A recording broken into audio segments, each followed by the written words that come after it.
Hello， 各位观众朋友们，大家好！今年暑假我们依旧看一套软胶，这套是国代在2014年，也就是银河时期推出的对决软胶，它还兼顾着变身道具的作用，也就是大伙常说的火花人偶。今天我们直接一口气看完这一套的收期真的非常不易啊，比去年暑假的09系列软胶还要难收。希望这边各位能够老规矩，给个3连回口血。然后这个软胶它的情况是比较特殊，真的很难收。总共是有20盒嘛，我这边是收到了18盒，差的2盒有一盒是这个初代 VS 金古桥，我这边只有一个盒子，没有里面的内容物，还有一个艾斯 VS 巴尔坦新人的，确实是蹲不到。反正这2盒应该是无伤大雅的，我们一起来看一下这一套软胶到底是什么样的吧。首先编号01第一盒是这个银河 VS 路基艾尔，因为这个是银河时期的产物嘛。然后盒子背面呢是告诉你这个系列它总共是有什么样的角色，总共有20盒嘛，也就是40个角色。然后侧面是讲一下它能联动银河火花，不过是当年发售的国代版本银河火花和日版是不通用的啊。没错，就是这个版本，很早以前我们也测评过。这盒目前市场上的一个价格很虚很高吧，要400-500的样子。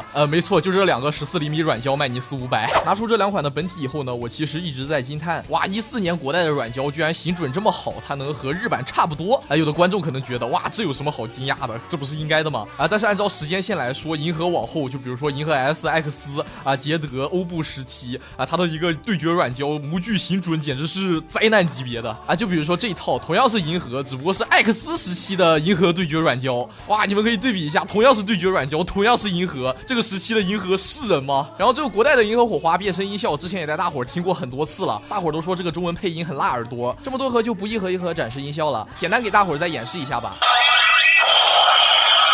超级融合银河奥特曼，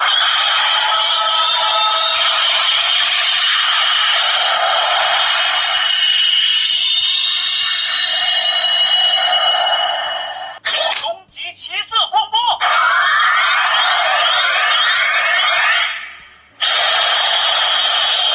OK， 接下来我们就一盒一盒顺着往下开了。编号02泰罗和巴尔吉新人，编号03钢铁9号和黑暗扎基。哇，这个黑暗扎基的软胶看着真的好漂亮啊！下面编号04是这个赛罗贝利亚。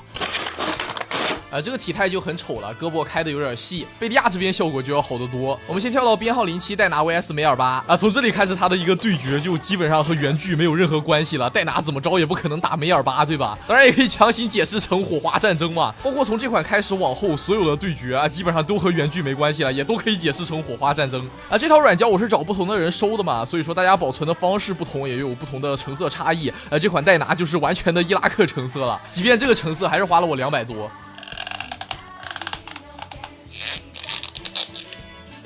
然后就是这个非常美妙的匹配机制，你可能会在想，国代这是抽什么风，能把这俩放一块儿？我只能说这是国代最保守的一个时期了。其实越往后，它的配置就越让人看不懂。当然，这就是我们下一期要讲的话题了。然后这一套里面单价也是这一盒最贵，目前海鲜市场上挂的最便宜的一盒，就这个也要600-700。再次感叹一下这一时期的涂装以及行准真的很接近日版了，重点还是来看一下这个黑暗赛文，我记得日版的黑暗赛文软胶也是一个海景房来着。下面编号08老麦和格尔赞，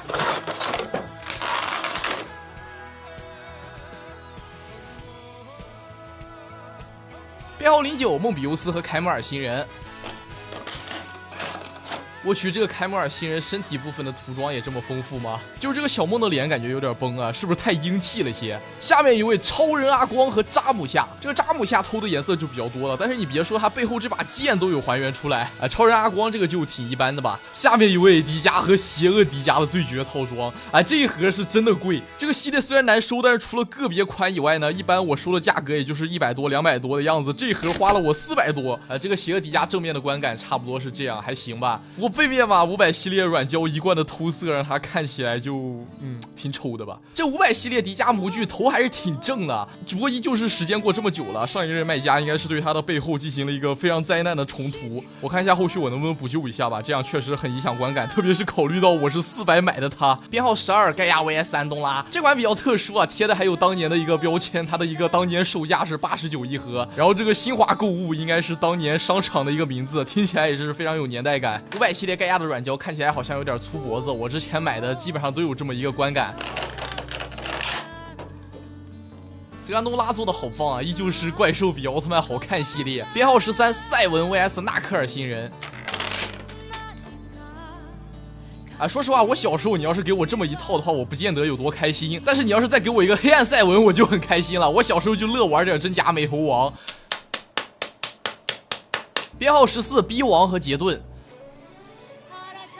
编号15高斯和罗贝鲁加，这个罗贝鲁加造型还是挺不错的，但是万代依旧是这个偷用料这一块啊，为了让他少点用料，直接把他做矮了一截。相较于一般的火花人偶，他看起来还要矮上那么一个脑袋。下面一位雷欧 vs 加修莱茵，依旧是毫不相干的两个对手，强行让他们对决。就有的时候他这个对决软胶里面的角色，你想让他们打起来，还得用到6人定律。下面一位更是重量级，你给我搞好了呀！这个麦克瑟斯幼年型打安佩拉新人，这回硬件匹配机制用在奥特曼上面了是吧？不过这个皇帝的软胶是真的帅啊，全身上下是哑光黑色，然后铠甲部分又点缀一些高光黑色，哇，这个层次感真的很棒。编号18奥特之父和黑暗奥特曼，这回匹配机制又反过来了。你也不知道为什么，既然这一弹有奥特之父，他也不让奥特之父去打安佩拉这个宿敌，跑到这炸鱼来了。然后这个对决更是看不懂，黑暗迪迦马格玛新人，而且这盒也超级贵啊，应该是除了赛迦那一盒以外最贵的了，这个要500多。黑暗迪迦和复合迪迦是同模具，但是这款金属色的一个发色还是挺好看的，马格玛新人效果就很一般了。OK， 那么不知道这款绝版了12年的软胶能不能唤醒你的童年回忆啊？我算了一下成本，这套收期应该是花了有个5000块钱左右吧。然后我还买了有很多银河 S 时期以及 X 时期的对决软胶，留着下期跟大伙儿分享吧。那么3连等于有效催更，我老牛，咱们下期视频再见。